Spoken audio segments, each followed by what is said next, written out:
March 18, 2009. A Hollywood legend made a decision that still haunts him to this day. He stood beside his wife's hospital bed, held her hand one last time, and told the doctors to turn off the machines. She was only 45, and just 2 days earlier, she was laughing on a ski slope in Canada, completely healthy. This is the story of Liam Neeson, and how one ordinary afternoon destroyed his entire world. Liam Neeson was born in Northern Ireland in 1952, in a small town called Ballymena. His father was a school caretaker. His mother worked as a cook. There was no Hollywood dream in his childhood. He grew up during the Troubles, a time of violence and conflict. He trained as a boxer. He worked in a brewery. He even drove a forklift truck. Acting was not the plan. But when he joined a local theater group at 19, everything changed. By the 1990s, he had become one of the most respected actors in the world. Schindler's List, Michael Collins, Rob Roy. He wasn't just famous, he was admired. Directors loved working with him. Audiences trusted him. And in 1994, while performing in a Broadway play, he met a British actress named Natasha Richardson. She was the daughter of legendary actress Vanessa Redgrave. Beautiful, talented, full of life. Liam was nervous around her at first, but she made him laugh. They fell in love quickly. In 1994, they got married. A year later, they had their first son, Michal. Then, in 1996, their second son, Daniel. Liam once said in an interview that Natasha made him feel complete, that she gave him a family he never thought he'd have. For 15 years, they built a life together. They lived in New York. They raised their boys. They supported each other's careers. Friends described them as one of the most grounded couples in Hollywood. No scandals, no drama, just love, real love. Then came March 2009. Natasha was filming a movie in Canada. During a break, she decided to take a beginner ski lesson at Mont Tremblant Resort in Quebec. It was supposed to be fun, something easy. The instructor was with her the whole time. But near the end of the lesson, she fell. It didn't look serious. She wasn't going fast.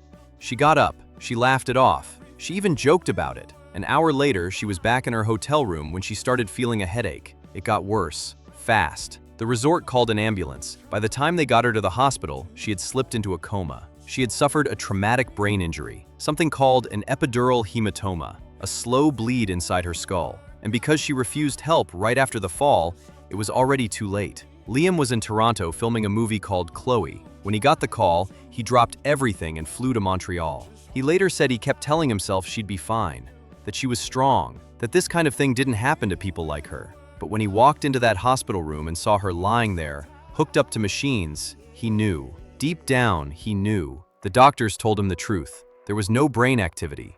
She was gone. The only thing keeping her body alive was the equipment. Liam had to make a choice, and he remembered something Natasha had told him years before. She had made him promise, if anything ever happened to her, if she was ever on life support with no hope, he had to let her go. So he did. But not right away. First, he brought her back to New York. He wanted their sons to say goodbye. Michal was 13, Daniel was 12. He took them into the room. He let them sit with their mother. And then, once the boys had said their goodbyes, Liam fulfilled his promise. He authorized the doctors to donate her organs. 3 people received the gift of life because of Natasha. It was her final act of kindness. The funeral was private, but the grief was public. The world mourned with him. Liam didn't speak much about it at first. He threw himself into work. He made Taken, Unknown, The Grey, action movies. Dark roles, characters filled with pain and rage. People wondered if he was acting or just releasing what was inside him. Years later, in interviews, he started opening up. He admitted he turned to alcohol for a while, that he didn't know how to function, that he would walk into their home and still expect to see her.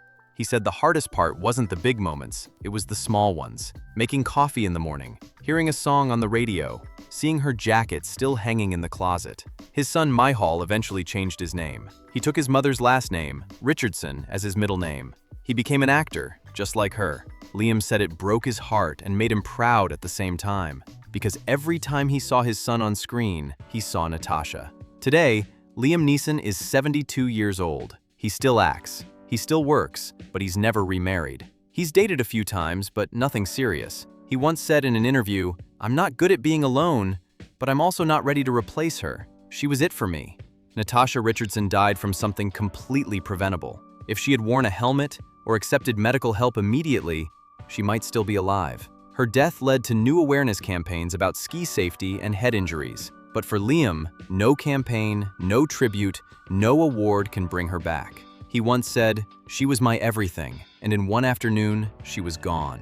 15 years of happiness, erased in 2 days. That's the cruel truth of life. It doesn't warn you, it doesn't wait. And sometimes, the people we love most are taken in the most unexpected ways.